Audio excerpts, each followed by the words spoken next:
Chief minister Telangana Revanth Reddy के हाथों मौलाना खालिद सैफुल्लाह रहमानी की तसनीफ़ की रस्म अजराई। पार्लियामेंट में पिछड़े तबक़ात और अक़लियतों के मसाइल पर आवाज़ उठाने वाले बैरिस्टर असदुद्दीन ओवैसी तेलंगाना के वाहिद MP।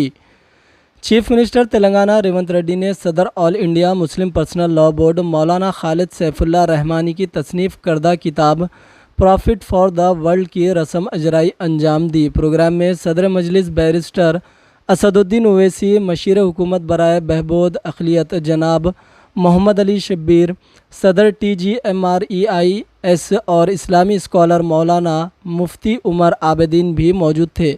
इस मौके पर खिताब करते हुए चीफ मिनिस्टर रेवंत रेड्डी ने कहा कि तेलंगाना के 17 अरकान पार्लियामेंट में हैदराबाद के रुकन पार्लियामेंट बैरिस्टर असदुद्दीन ओवैसी वाहिद रुकन पार्लियामेंट है जो पिछड़े तबक़ात और अक़लियतों के मसाइल को पार्लियामेंट में उठाते हैं। रेवंत रेड्डी ने कहा कि मौलाना खालिद सैफुल्लाह रहमानी की तसनीफ़ को हर किसी को पढ़ने की ज़रूरत है।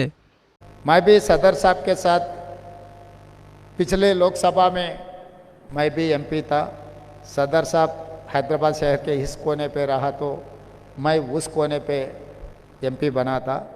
मगर लोकसभा में जब गरीब लोगों के तरफ से खासकर माइनॉरिटी और दलित आदिवासियों के लिए जो आवाज़ सुनते बहुत खुशी होते थे कि भाई असदुद्दीन ओवैसी हमारे शहर से ये दलित आदिवासी और माइनॉरिटी लोगों के लिए जो लोकसभा में जो आवाज़ उठा रहे।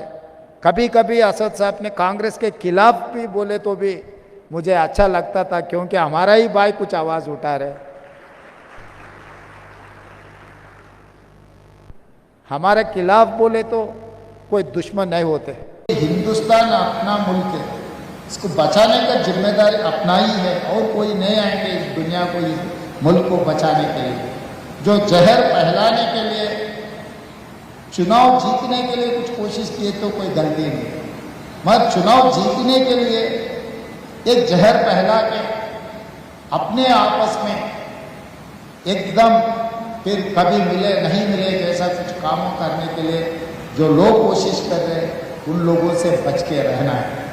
आगे यहाँ से कोई भी अगर चुन के जा रहा है इस देश को बचाने के लिए, गरीब लोगों का आवाज़ उठाने वाले रहा तो और बेहतरीन रहेंगे, क्योंकि इस मुल्क को बचाने का आज़ादी हमने लड़के ला ली, इस मुल्क को बचाने की जिम्मेदारी भी अपना ही है।